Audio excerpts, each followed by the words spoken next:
Aucune confusion. L'adversaire a su créer la confusion entre Dieu le Père et Jésus-Christ, le Fils du Père. Il ne veut pas que les gens sachent par qui ou comment ils peuvent être sauvés.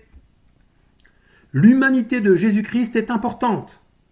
L'expiation des péchés a été rendue possible au moyen de son propre sang versé. C'est le sien propre qui a été versé, et non celui de Dieu. En effet, Dieu ne peut mourir. Ô roi des siècles, immortel, invisible, à Dieu seul sage, soit honneur et gloire au siècle des siècles. Amen. 1 Timothée chapitre 1 verset 17. Précisons que Dieu ne peut être suspendu à une croix. Dieu ne peut verser son sang. Dieu ne peut mourir pour nos péchés. Dieu ne peut se faire homme.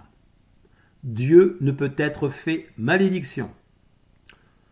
On ne commet pas d'erreur lorsqu'on dit que Dieu s'est manifesté par l'homme qu'il a envoyé.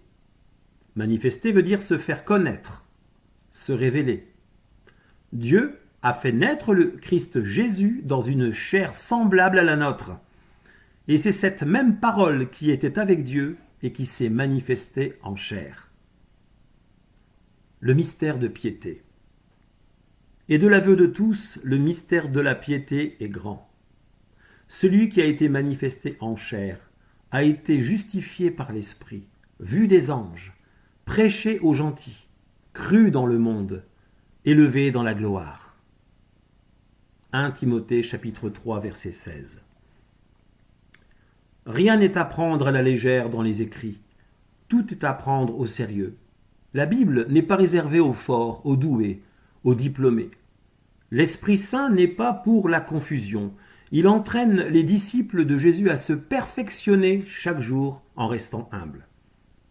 Il vaut mieux une petite quantité de qualité qu'une grande quantité d'erreurs. Même s'il y a quelques grandes révélations dans le spirituel, il y aura avant tout l'obéissance aux Saintes Écritures.